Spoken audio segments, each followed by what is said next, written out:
Isa sa mga hiling na itinuro ng Panginoong Hesus na hingin natin sa panalangin ay ang masunod ang kalooban ng Diyos dito sa lupa gaya ng sa langit. Ang kalooban ng Diyos ay lubos na nasusunod sa langit. Ngunit dahil tayo dito sa lupa ay posibleng sumuway, ang kalooban ng Diyos ay hindi lubos na nasusunod sa lupa. Sana ay nasusunod ang kalooban niya sa lupa dahil kung nangyayari ito, ang lupa ay magiging gaya ng langit. Ang bunga ng hindi natin pagsunod sa kalooban ng Diyos ay kabiguan. Bakit ba tayo pagtatagumpayin ng Diyos kung sumusuway tayo sa Kanya? Ngunit huwag tayong sumuko kung tayo ay dumaranas ng pagkabigo.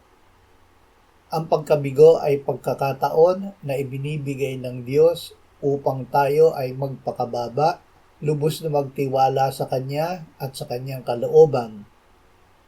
Kahit tayo ay dumaranas ng kabiguan, ang Diyos ay patuloy na naghahari at patuloy na gumagawa ng mabuti.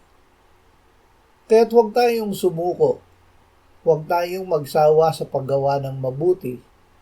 Sa paraang ito ay iniaangkop natin ang ating gawa sa ginagawa ng Diyos.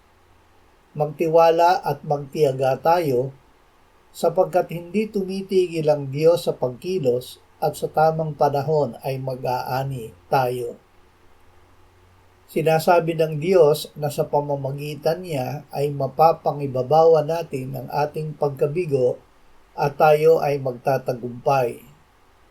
Sa lahat ng bagay, ang Diyos ay gumagawa sa ikabubuti ng mga umiibig sa Kanya, sa kanila ng mga tinawag alinsunod sa Kanyang layunin.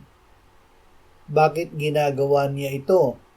Sapagkat ang mga nakilala niya ng una pa ay itinalaga niya na maging katulad sa larawan ng Kanyang anak, upang siya ang maging panganay sa maraming magkakapatid. At ang mga itinalaga niya ay Kanyang tinawag, at ang mga tinawag niya ay itinuring niyang ganap, at ang mga itinuring na ganap ay niluwalhati din naman niya. Maiiwasan ang pagkabigo kung araw-araw ay sumasangguni tayo sa Diyos sa pamamagitan ng pakikinig at pagbubulay ng Kanyang salita at pananalangin. Sa Panginoon ay buong puso kang magtiwala at huwag kang manalig sa sarili mong pangunawa. Sa lahat ng iyong mga lakad, siya ay iyong kilalanin at itutuwid niya ang iyong mga landasin. Huwag kang magpakapantas sa iyong sariling mga mata. Matakot ka sa Panginoon at sa kasamaan ay lumayo ka.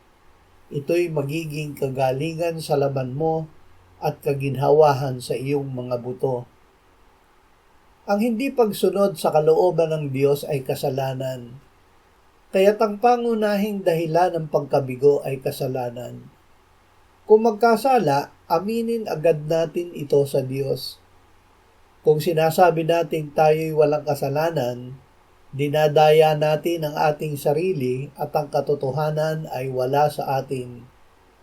Kung ipinahahayag natin ang ating mga kasalanan, ang Diyos ay tapat at banal na magpapatawad sa ating mga kasalanan at tayo'y lilinisin sa lahat ng kalikuan. Magpakababa tayo sa harap ng Diyos at tayo ay Kanyang itataas.